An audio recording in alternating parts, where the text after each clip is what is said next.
Morning everyone, আশা করব তোমরা সকলেই ভালো আছো। আমিও ভালো আছি। আমার আরও একটা নতুন ব্লগে তোমাদেরকে স্বাগত জানিয়ে আমি আমার ব্লগটা শুরু করলাম। দেখতে থাকো, আশা করছি তোমাদের সকলের ভালো লাগবে। বড়োদেরকে প্রণাম জানিয়ে আর ছোটোদেরকে আন্তরিক ভালোবাসা জানিয়ে আমি আমার ব্লগটা শুরু করলাম। আমার কাজকর্ম যদি তোমাদের ভালো লাগে তাহলে কমেন্ট সেকশনে জানিও যে আমি কেমন মানে আমার কাজগুলো তোমাদের কেমন লাগছে। তোমাদের একটা কমেন্ট আমার কাছে অনেক মূল্যবান, আমাকে ভিডিও বানাতে অনেক সাহায্য করে। তো যাই হোক, অনেক বন্ধুরা এর মধ্যে আমাকে জিজ্ঞাসা করেছে পার্সোনালি ফোন করে, হোয়াটসঅ্যাপে মেসেজ করে পার্সোনালি জিজ্ঞাসা করো যে ঝুমাদি তুমি রোজ ভিডিও দিচ্ছ না কেন, তুমি রোজ ভিডিও দাও। তো আমি তাদেরকে বলছি যে আমার রোজ ভিডিও করা হচ্ছে না, কারণ ছেলের এদিকে হাত ভেঙে গেছে।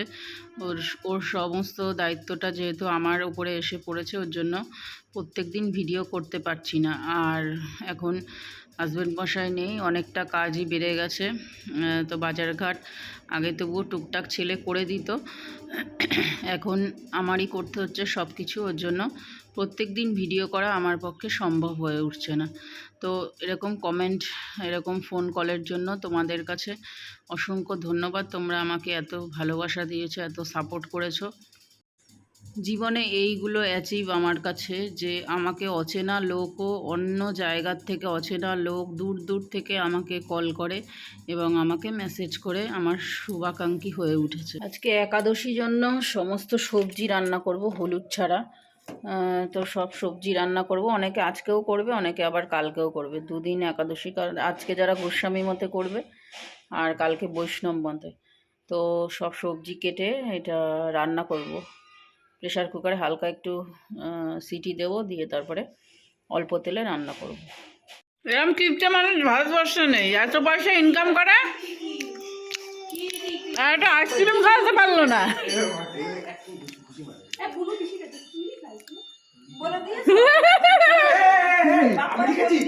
কি বলবো, ও আজকেই করছে তো। শুধু জুস খেয়েছে সকালবেলা। এটিকলি, এদিকে কিছু বলবা? এটিকলি, কবে ছোটবেলা জামা পড়েছো তুমি? না। কি হয়েছে? ওই ওরে মারবো?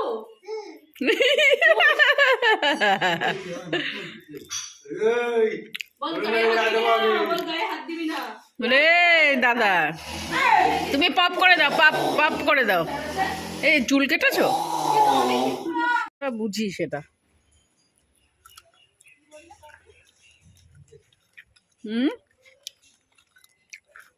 আরে ওইগুলো এমনিই তোলা যায়। এই জন্য আবার কাঁচি লাগে, ঘোড়ার ডিম লাগে। ওই তো এমনি টান দিয়ে খোলা যায়। এই দেখ আমি করছি। আরে ওগুলো না, গাছের ওখানে ওগুলো না। আরে ও সাইডে এগুলো দেখো 1 2 3 4 5 দেখেছো তো? এইটাই ফুল হবে, কিন্তু যখনই 7 হয়ে যায় ফুল হয় না। সাতটা পাতা? 7টা পাতাই হয় না, এটা জানি না তো। গাছের রস টেনে নেয়। শুনবা তুমি এটা লোকেদের কাছে? জানি না এটা। দেখ সব 5 পাতা, দেখেছো?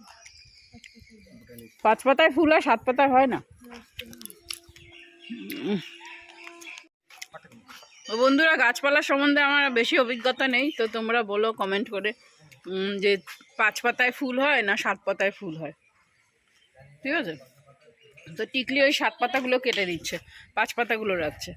আর আমি এখনও সিঁদুর টিঁদুর পরিনি, সবাই স্নান করে পুজো দিয়ে একটু ফল প্রসাদ খাচ্ছিলাম কিছু মুখে দিয়ে।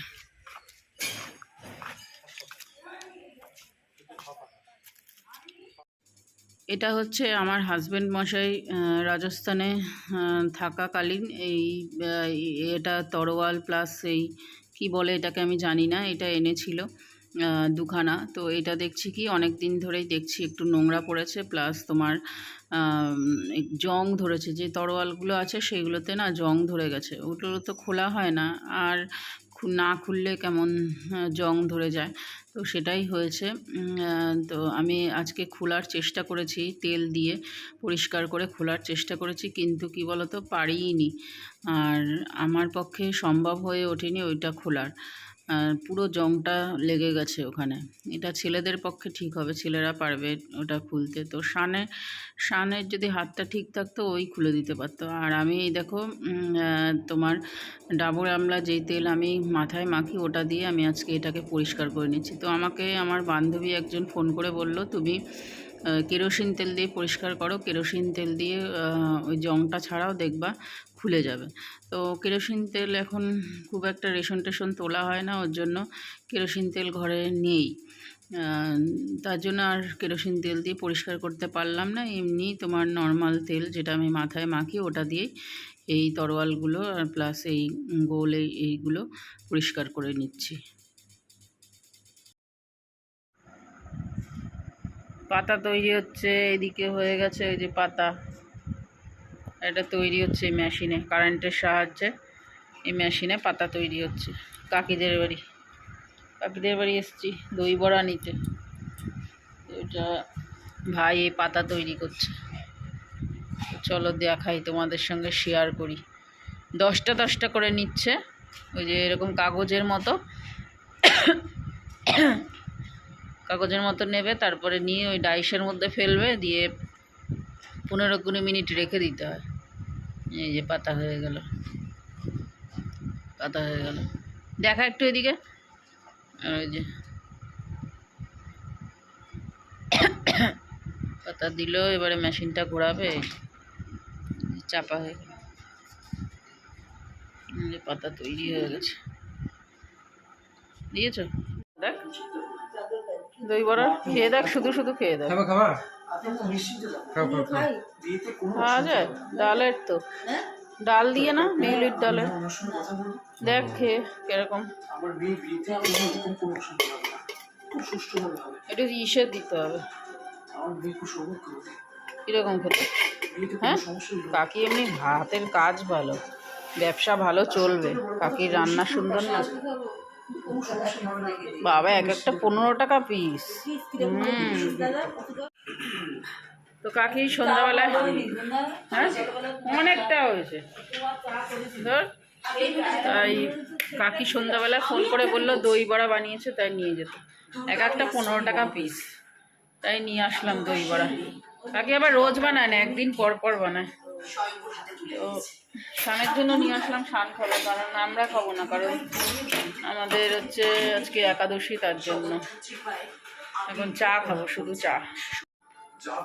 ক্যান্সেল, শিল্পা এসে গেছে। কি মজা, সারপ্রাইজ। আমরা খুব খুশি হয়েছি, দিদিও এসছে, শিল্পা একা এসছে। তাহলে ইয়েতে যাবি তো, মেলায় যাবি তো? হ্যাঁ, মেলায় যাবি। অনুষ্ঠান। Good morning. আজকে হলো পরের দিন সকালবেলায়। তোমরা তো জানোই এখন আমি 2 দিনের ব্লগ একদিনে দিই। তো সকালবেলা ব্রেকফাস্টটা আজকে করে নেব তোমার একটু এই এগ রোলের মতো, মানে ওই রুটির মধ্যে ডিমটাকে ভেজে নিয়েছি এরমভাবে, আর টক দই দিয়ে।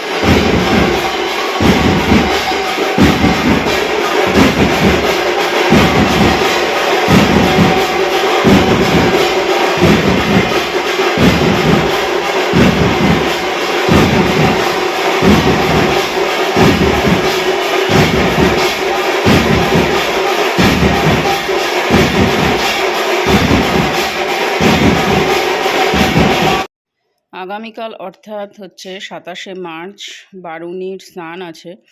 তো জানোই এটা হচ্ছে তোমার ঠাকুরনগরের যারা মতুয়া ভক্ত, যারা হরিচাঁদ গুরুচাঁদ ঠাকুরের ভক্ত, তাদের এই অনুষ্ঠানটা, এবং সবাই যেতে পারে এখানে।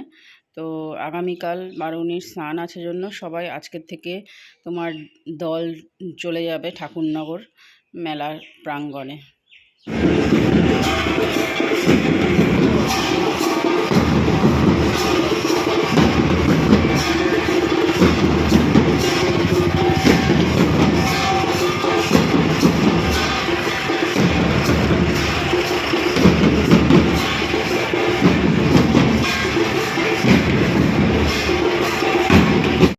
তোমার ঠাকুরনগরে যে পুকুর আছে ওখানে সবাই আজকে মানে আজকে রাতে 27শে মার্চের রাত্রিবেলা তোমার সবাই স্নান করবে, একটা যোগ আছে 12টা কতই মনে হয় স্নান উৎসব, তো তখনই স্নান হবে ঠাকুরনগরের ওই পুকুরের মধ্যে। তো এই দেখো আমাদের যশোর রোড পুরো ভরা, আজকে সব দল ঠাকুরনগরে যাবে। তো চলো আজকের মতো ব্লগটা এখানেই এন্ড করি।